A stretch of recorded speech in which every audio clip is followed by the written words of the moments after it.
ತೆಂಗಿನಕಾಯಿ ಚಿಪ್ಪನ ಈ ಥರ ಉಲ್ಟಾ ಮಾಡಿ ಇಡಬೇಕು. ಇದು ಸ್ಪ್ರಿಂಕ್ಲರ್ ಗೊತ್ತಾಯ್ತಾ, ಇದು ಮಳೆ ನೀರು ಥರ ಬರಲಿ ಅಂತ ಹಿಂಗೆ ಹಾಕಿರೋದು.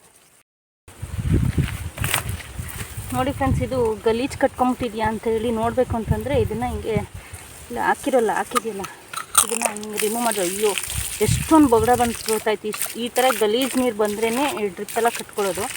ಅದಕ್ಕಂತ ಇಲ್ಲಿ ಹಾಕ್ನ ಓಪನ್ ಮಾಡಿ ಈ ಥರ ಗಿಡಕ್ಕೆ ಹಾಕೋಣ. ಓಪನ್ ಮಾಡಿ ಕ್ಲೀನ್ ನೀರು ಬರೋವರೆಗೂ ಈ ಥರ ಹೊರಗಡೆ ಬಿಡಬೇಕು. ಇವಾಗ ಕ್ಲೀನಾಗಿರೋ ನೀರು ಬಂತು. ಇವಾಗ ಮತ್ತೆ ಇದನ್ನು ಲಾಕ್ ಹಾಕಿದ್ರೆ ಡ್ರಿಪ್ ಪೈಪ್ ಕಟ್ಕೊಳ್ಳೋಲ್ಲ. ಇಲ್ಲೊಂದು ನವಿಲು ಆರುತ್ತೆ ನೋಡಿ, ಕಾಣಿಸುತ್ತಾ ಅಂತ. ತುಂಬ ನವಿಲಿದೆ, ನಾನು ನಿಮಗೆ ತೋರಿಸೋಣ ಅಂತ ತೆಗೆದಿದ್ದೀನಿ. ಯಾವಾಗ ತೋಟಕ್ಕೆ ಬಂದ್ರೂ ಕೈಯಲ್ಲಿ ಒಂದು ಮಚ್ಚೋ ಒಂದು ಕುಡ್ಲೋ ಏನಾದರೂ ಇಟ್ಕೋಬೇಕು. ಯಾಕೆ ಅಂದರೆ ಕಾಡು ಪ್ರಾಣಿಗಳು ಯಾವಾದರೂ ಬಂದು ಅಟ್ಯಾಕ್ ಮಾಡಿದ್ರೆ ಅನ್ನೋ ಭಯ. ಅದಕ್ಕೋಸ್ಕರ ನಾವು ಪ್ರತಿ ಸರಿ ತೋಟಕ್ಕೆ ಬಂದಾಗೂ ಒಂದೊಂದು ಸರಿನೂ ಮೋಟ್ರ್ ಆನ್ ಆಗಿದೆಯಾ, ನೀರು ಬರ್ತಿದೆಯಾ ಅಂತ ಹೇಳಿ ಚೆಕ್ ಮಾಡಿ ಆಮೇಲೆ ಎಲ್ಲ ತೋಟಕ್ಕೆ ಬಂದು ಗಿಡಗಳ ಹತ್ರ ಎಲ್ಲ ಡ್ರಿಪ್ಪಿನ ಪೈಪಲ್ಲಿ ಎಲ್ಲ ಕಡೆ ನೀರು ಹೋಗ್ತಾ ಇದೆಯಾ ಅಂತ ಚೆಕ್ ಮಾಡಬೇಕು. ಅಕಸ್ಮಾತ್ ಏನಾದರೂ ಹೋಗಿಲ್ಲ ಅಂತಂದರೆ ಈ ಥರ ಲಾಸ್ಟಲ್ಲಿ ಪೈಪಲ್ಲಿ ಡ್ರಿಪ್ ಪೈಪಲ್ಲಿ ಲಾಕ್ ಅಂತ ಇರುತ್ತೆ, ಅದನ್ನು ತೆಗೆದು ಅಲ್ಲಿರೋ ಗಲೀಜೆಲ್ಲ ಈಚೆಗೆ ಬರೋ ಥರ ಓಪನ್ ಮಾಡಿಬಿಟ್ಬಿಟ್ಟು ಮತ್ತೆ ಲಾಕ್ ಮಾಡಿ ಆಮೇಲೆ ಎಲ್ಲ ಡ್ರಿಪ್ ಪೈಪ್ನ ಅಂದರೆ ಡ್ರಿಪ್ಪಿನ ಪಾಯಿಂಟ್ ಹತ್ರನೂ ಹೋಗಿ ಚೆಕ್ ಮಾಡ್ಕೊಂಬರ್ಬೇಕು. ಹೋಗಿರೋ ಕಡೆಗೆ ಹೋಗ್ಬಿಟ್ಟು ನೀರು ಕೆರೆ ಆಗ್ತೈತೆ ಆ ಕಡೆ.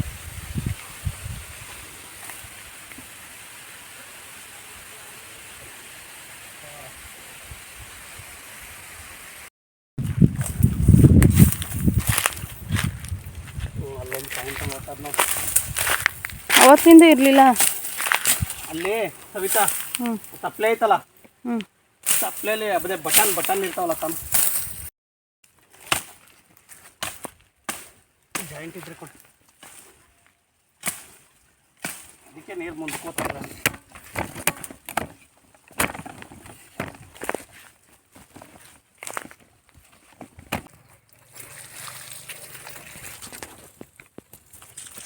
ಈಗ ಹಂಗೆ ಮುಂದೆ ಹೋಗಿ ನೋಡೋದು ಪ್ರೆಷರ್ ನೀರು ಎಲ್ಲ ಗಿಡದ ಹತ್ರನೂ ಡ್ರಿಪ್ಪಿನ ನೀರು ಸಿಗ್ತಾ ಇದ್ರೂ ಪ್ರಾಣಿಗಳು ಕುಡಿಯೋಕ್ಕೆ ಆದ್ರೂ ಕೂಡ ಹಾಕಿರೋ ಅಂಥ ಡ್ರಿಪ್ ಪೈಪ್ನ ಕಚ್ಬಿಟ್ಟೆಲ್ಲ ಹಾಳು ಮಾಡಿಬಿಟ್ಟಿದ್ದಾವೆ. ಈಗ ಇದೇ ಟೈಮ್ ಅಲ್ವಾ ಎಲೆ ಉದುರಿಸಿ ಎಲ್ಲ ಚಿಗ್ರದವು. ಒಂದು ಕಡೆ ಗಿಡ ಹಾಕಿಲ್ಲ, ಅಲ್ಲಲ್ಲೇ ಸುತ್ತ ಜಮೀನು ಸುತ್ತನೂ ಹಾಕಿದ್ದೀವಿ. ಎಲ್ಲ ಕಡೆನೂ ಓಡಾಡ್ಕೊಂಬರ್ಬೇಕು. ಹಾಗೆ ಕೈಯಲ್ಲಿ ಒಂದು ಮಚ್ಚಿಟ್ಕೋಬೇಕು. ಹಾಗೆ ಡ್ರಿಪ್ಪಿಂದ ಐಟಮ್ಸ್ ಏನಿರುತ್ತೆ ಅದನ್ನೊಂದು ತಪ್ಪಲೆಯಲ್ಲಿ ಇಟ್ಕೋಬೇಕು. ಅದ್ರ ಜೊತೆಯಲ್ಲಿ ಮಧ್ಯದಲ್ಲಿ ಫೋನ್ ಬೇರೆ ಬರ್ತಾ ಇರುತ್ತೆ, ಅದನ್ನು ಅಟೆಂಡ್ ಮಾಡಬೇಕು. ಹಾಗೆ ನಾವೆಲ್ಲ ಕಡೆ ಹೋಗ್ತಾ ಇದ್ದಂಗೆ ಬಾಯಾರಿಕೆ ಆಗುತ್ತೆ, ಜಗ್ಗಲ್ಲಿ ನೀರು ಕೂಡ ತೊಗೊಂಡೋಗ್ಬೇಕು ಜೊತೆಯಲ್ಲಿ. ಸೊ ಎಲ್ಲನೂ ಕ್ಯಾರಿ ಮಾಡಿಕೊಂಡು ಎಲ್ಲ ಕಡೆ ಓಡಾಡಿಕೊಂಡು ಡ್ರಿಪ್ನ ಚೆಕ್ ಮಾಡಿಕೊಂಡು ಆಮೇಲೆ ಬರಬೇಕು.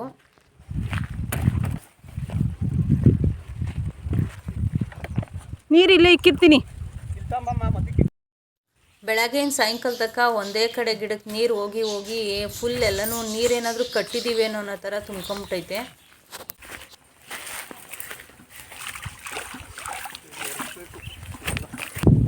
ಗಿಡ ಸಂದಿನಲ್ಲಿ ಡ್ರಿಪ್ಪಲ್ಲಿ ನೀರು ಹೋಗ್ತಾ ಇರುತ್ತೆ, ಕೈ ಇಡೋಕ್ಕಾಗಲ್ಲ, ಭಯ ಏನಾದರೂ ಅವು ಏನಾದರೂ ಇದ್ದರೆ ಅಂತ. ಅದಕ್ಕೆ ದೊಡ್ಡದೊಂದು ಈ ಥರದೊಂದು ಕೋಲ್ ಮಾಡ್ಕೊಂಡಿದ್ದೀನಿ, ಕೌಲಿರೋ ಥರ. ಅದರಲ್ಲಿ ಎತ್ತಿ ತೆಗೆದು ನೋಡಬೇಕು. ಗಿಡ ಸುತ್ತ ಕಳೆನೇ ಮೆತ್ಕೊಂಡೈತಿ. ಹೈಟಾಗಿ ಸ್ಪ್ರಿಂಕ್ಲಿನ್ ಹಾಕಿದ್ದಾರೆ, ತುಂಬ ಚೆನ್ನಾಗಿ ಚುಮ್ತಾ ಇದೆ ನೀರು ಗಿಡಕ್ಕೆಲ್ಲನೂ. ಇದು ದನ ತಿನ್ನೋ ಮುಸ್ಕಿನ ಜೋಳಕ್ಕೆ ಹಾಕಿರೋದು. ನೀರು ಕಟ್ಟೋ ಬದಲು ಈ ಥರ ಹಾಕಿದ್ರೆ ತುಂಬ ನೀರು ಸೇವ್ ಆಗುತ್ತೆ ಅಂತ ಹಾಕಿದ್ದಾರೆ.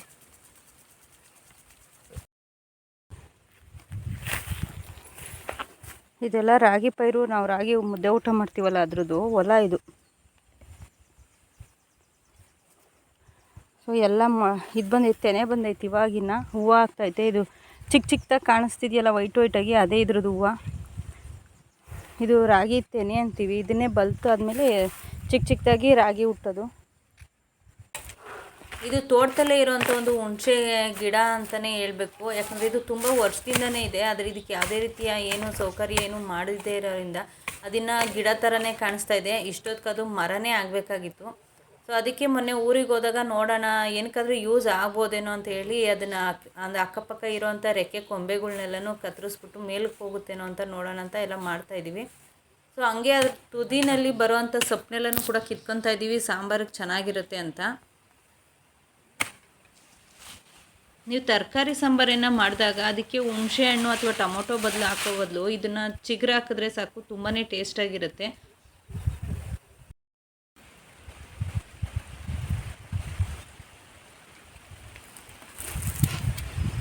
ಎಷ್ಟು ಬೇಕು ಹೇಳಿ ನೀರು? ಅದಕ್ಕೆ ಹಾಕ್ಲೇಬೇಡ, ಡ್ರೈ ಆಗತ್ತಕ್ಕ. ನೋಡು ಸಾಕಾಷ್ಟು.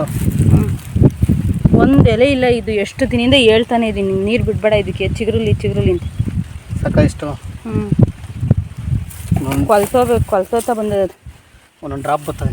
ಸಾಕ್ಬಿಡು. ಇನ್ನೊಂದ್ಸರಿ ಚೆಕ್ ಮಾಡಕ್ಕೆ ಬಂದಾಗ ಬೇಕಾದ್ರೆ ಬಿಟ್ಕೊಳಬೇಕು. ಈ ಗಿಡ ನೋಡ್ಬೋದು ನೀವು, ತುಂಬ ಕಾಸ್ಟ್ಲಿ ಗಿಡ ಇದು. ಹೊರ್ಗಡೆಯಿಂದ ದುಡ್ಡು ಕೊಟ್ಟು ತಂದು ಹಾಕಿರೋಂಥ ಗಿಡ.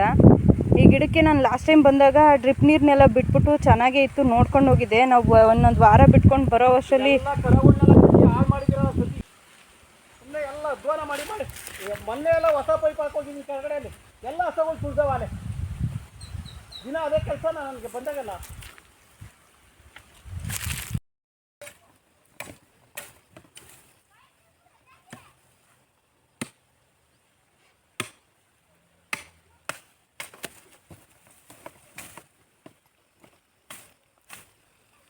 ಸುಳಿ ಹೊಡಿ ಮ್ಯಾಲೆ, ಅದು ಹಂಗೆ ಕಿತ್ಕೋ ಸಾಂಬಾರ್ಗಾಗ್ತದೆ, ಅದು ಚಿಗುರಿರೋದು ಮ್ಯಾಲೆ. ನೋಡಿ ಫ್ರೆಂಡ್ಸ್, ಇಷ್ಟು ಹುಣಸೆ ಚಿಗುರು ಸಿಕ್ಕಿದೆ. ಇದನ್ನು ಸಾಂಬಾರ್ಗೆ ಹಾಕಿದ್ರೆ ತುಂಬಾ ಟೇಸ್ಟ್ ಚೆನ್ನಾಗಿರುತ್ತೆ, ಅದಕ್ಕೆ ಕಿತ್ಕೊಂಡಿದ್ದೀನಿ.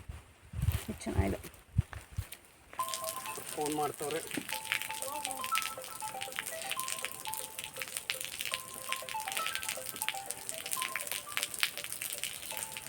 ಇಲ್ಲ ನಿಂಗೆ ಅಂದರೆ ಇಲ್ಲಿ ಪೈಪ್ ಕಟ್ ಮಾಡಿ ಇಲ್ಲಿ ಒಂದಕ್ಕೆ ಇದು ಹಾಕು, ಆಫ್ ಮಾಡ್ಬೋದು. ನಿಂತೋದು ಅದಕ್ಕೆ ಹಾಕೋಕ್ಕಾಗಲ್ವಾ?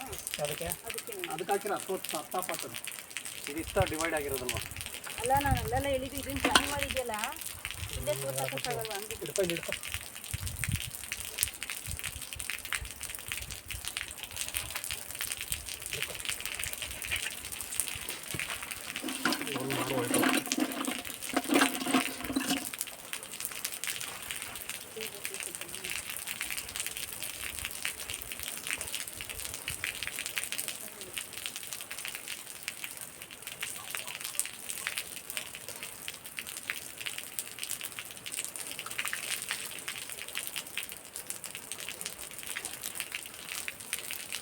ಹೋಗೋದು ಇದು ಮಾಡೋ ಲಾಕ್ ಮಾಡೋದು, ಪೂರ್ತಿ ಲಾಕ್ ಮಾಡೋದು. ಲಾಕ್ ಮಾಡ್ಬಿಟ್ಟು ಅದಕ್ಕೊಂದು ಪಾಯಿಂಟ್ ಹಾಕ್ತೀಯ, ಏನಾಯ್ತಲ್ಲ.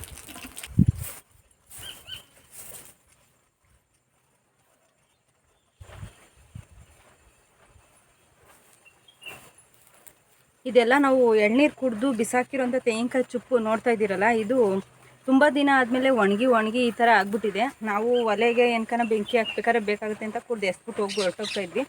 ಆದರೆ ಇವಾಗ ನಾನು ಕೆಲವೊಂದು ಕೃಷಿದು ಯೂಟ್ಯೂಬ್ ಚಾನಲ್ ನೋಡ್ತೀನಲ್ಲ, ಅದರಲ್ಲಿ ಬಂದು ಯಾವ ಥರ ಮಾಡ್ತಾರೆ ಇದನ್ನೆಲ್ಲ ಅಂದರೆ ವೇಸ್ಟ್ ಮಾಡಲ್ಲ ಅವರು. ಗಿಡಗಳು ಹಾಕಿರ್ತೀವಲ್ಲ ತೋಟದಲ್ಲಿ, ಆ ಗಿಡಗಳ ಪಕ್ಕದಲ್ಲಿ ಈ ಥರ ಉಲ್ಟಾ ಏನಾದರೂ ಹಾಕಿದ್ರೆ ಗಿಡದಲ್ಲಿ ತುಂಬ ದಿನ ತೇವಾಂಶ ಹಾಗೆ ಇರುತ್ತೆ.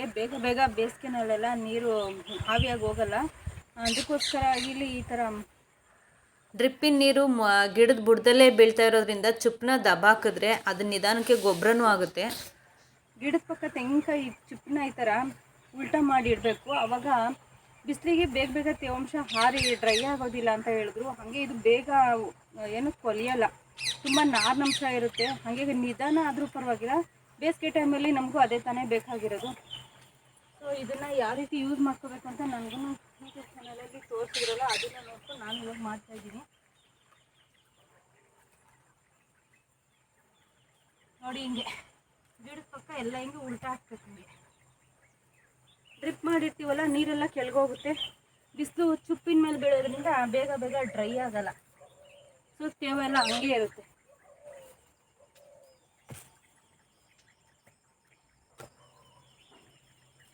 ತುಂಬ ದಿನ ಆದಮೇಲೆ ಈ ಗಟ್ಟಿ ಇರೋಂಥ ನಾರೂ ಕೂಡ ಕೊಲ್ತ್ಕೊಂಡು ಗೊಬ್ಬರ ಆಗುತ್ತೆ. ಸೊ ಲೇಟ್ ಆದರೂ ಪರವಾಗಿಲ್ಲ, ಎರಡು ಥರ ಯೂಸ್ಫುಲ್ ಆಗುತ್ತೆ. ಒಂದು ತೇವಾಂಶ ಕಾಪಾಡುತ್ತೆ, ಲೇಟ್ ಆದರೂ ಪರವಾಗಿಲ್ಲ, ಗೊಬ್ಬರನೂ ಆಗುತ್ತೆ.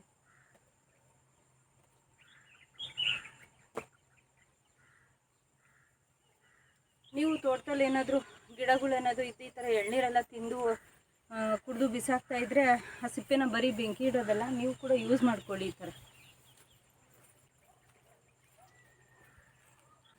ಬಾ ನೋಡಿ ಫ್ರೆಂಡ್ಸ್, ಇವಾಗ ಟೊಮೊಟೊ ಚಿತ್ರಾನ್ನ ಮಾಡಿದ್ದೆ, ಗೊಜ್ಜನ್ನ ಕಲಸಿದ್ದೀನಿ ನೋಡಿ. ನಾಯಿ ಹೆಂಗೆ ತಿನ್ನುತ್ತೆ ಅದನ್ನು.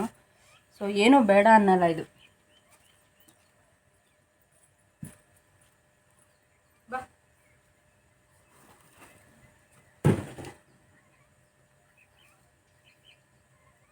ಬಾ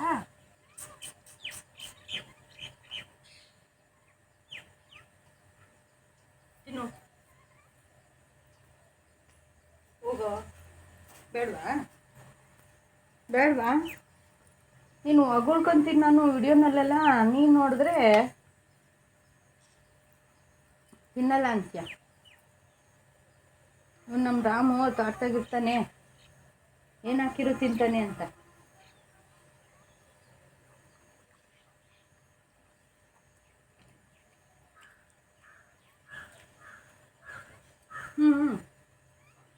ತಿನ್ನು ತಿನ್ನು.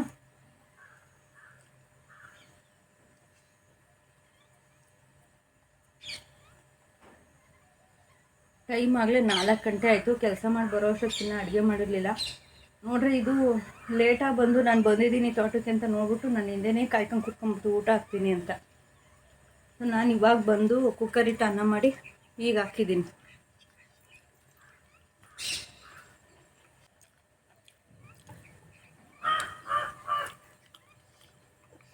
ಎಲ್ಲ ಮುಗಿಸ್ತು. ಸಾಕೇನಾ? ಸರಿ. ನಾಯಿ ಅದ್ರ ಬಾಲ, ಅದ್ರ ಮುಖ, ಖುಷಿನಲ್ಲೇ, ಅದ್ರ ಎಕ್ಸ್ಪ್ರೆಷನಲ್ಲೇ ಅದ್ರ ಮಾತನ್ನು ನಾವು ಅರ್ಥ ಮಾಡ್ಕೋಬೇಕು. ಅದು ಇವಾಗ ಊಟ ಮಾಡಿ ತುಂಬ ಖುಷಿ ಆಯಿತು. ಈಗ ಹೋಗ್ತೀನಿ ಅಂತದೆ. ಏನು ಊರ ಕಡೆಗೆ ಮುಖ ಮಾಡ್ಕೊತಿದ್ದೀರಾ ರಾಮು? ಹೋಯ್, ಊರ ಕಡೆಗೆ ಏನು ಮುಖ ಮಾಡಿದ್ಯಾ?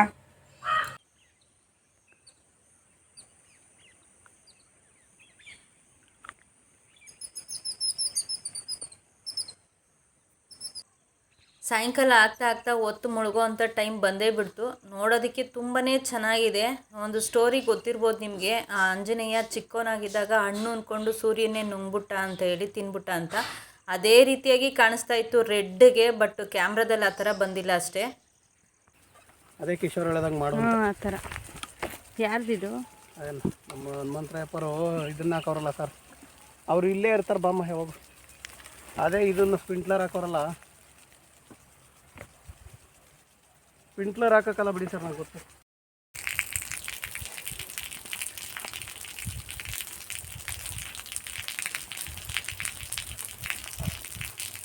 ನೋಡಿ ಪೈಪ್ ಎಲ್ಲೆಲ್ಲಿ ಕತ್ತು.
ಹೇಳಿ ಮುಂದೆ ಆಯ್ತು ಎಲ್ಲ ಇವತ್ತು ಕಂತ ಮಾತ್ರ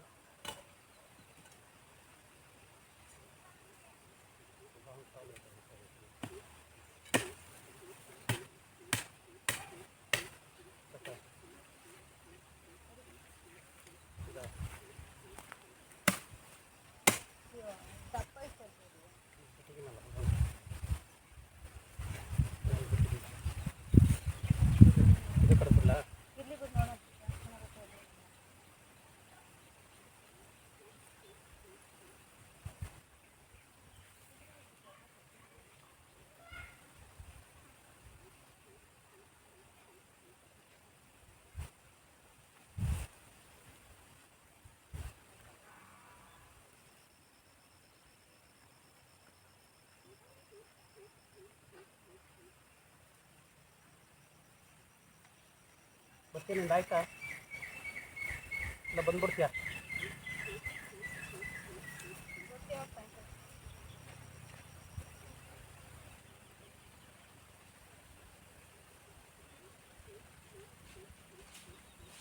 ತೆಂಗಿನಕಾಯಿ ತಮ್ಮ ಆಯ್ತಾ ಬಂದು ಆದ್ಮೇಲೆ ನೋಡಿ ಇಲ್ಲಿ ಸುತ್ತ ಗಿಡ ಇದೆ ಹಿಂಗೆ ಆ ತೆಂಗಿನ ಮರ ಮತ್ತು ಆ ಲಾಸ್ಟ್ ಬಾರ್ಡ್ರಲ್ಲೇ ತೆಂಗಿನ ಸಸಿ ಅವ್ರು ಚೆಕ್ ಮಾಡ್ಬಿಡೋದು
ಅಷ್ಟೇ ಸಾಕು ತಾನೆ. ಓದ್ತೀಯಾ ಓದ್ತೀಯ ಮನೆಗೆ ಇರ್ತೀಯಾ ರಾಮ್? ಓದ್ತೀಯಾ ಇರ್ತೀಯಾ? ಎರಡಕ್ಕೂ ಅಂತಾನೆ.